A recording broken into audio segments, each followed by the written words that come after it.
पालघर जिल्ह्यात 2 महिन्यांपूर्वी चालत्या एसटी बसचं पुढील चाक अचानक निखळलं आणि धक्कादायक घटना घडली। मात्र चालकाच्या प्रसंगावधानामुळे मोठा अपघात टळला। त्यानंतर 10 दिवसांपूर्वीच मुरबाड कल्याण इथं बसेसची संख्या अपुरी असल्यानं प्रवाशांनी असुरक्षित प्रवासी व्हॅनचा पर्याय निवडला आणि मौजे रायते पुलावर प्रवासी वाहतूक करणाऱ्या व्हॅनचा दुर्दैवी अपघात झाला आणि यामध्ये 11 प्रवाशांचा मृत्यू झाला। ही घटना ताजी असतानाच गुरुवारी दुपारी 1:30च्या सुमारास ठाणे रेल्वे स्टेशनलगत एक मोठी घटना घडली। बस डेपोमधून वसई आगाराची बस ठाणे बस स्थानक येथून वसईला जात असताना शिवशाही बसनं पेट घेतला।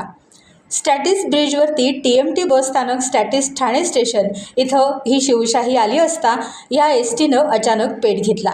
चालक वाहक यांनी तात्काळ प्रवाशांना बसमधून खाली उतरवलं। बसमधील कोणत्याही प्रवाशाला सुदैवानं दुखापत झाली नाही। बसनं पेट घेतल्यामुळे संपूर्ण बस जळून नुकसान झालं आहे। या आगीत शिवशाही एसटी जळून खाक झाली।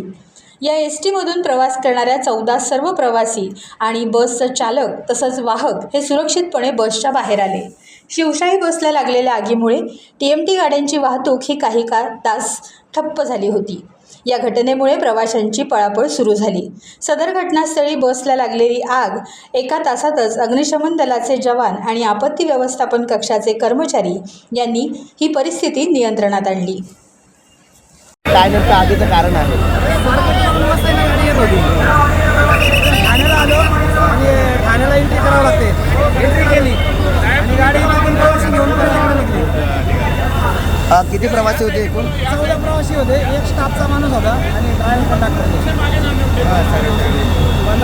टाइम्स डिजिटलला लाईक करा, शेअर करा, सबस्क्राईब करा आणि बेल आयकॉन दाबायला विसरू नका। Times digital.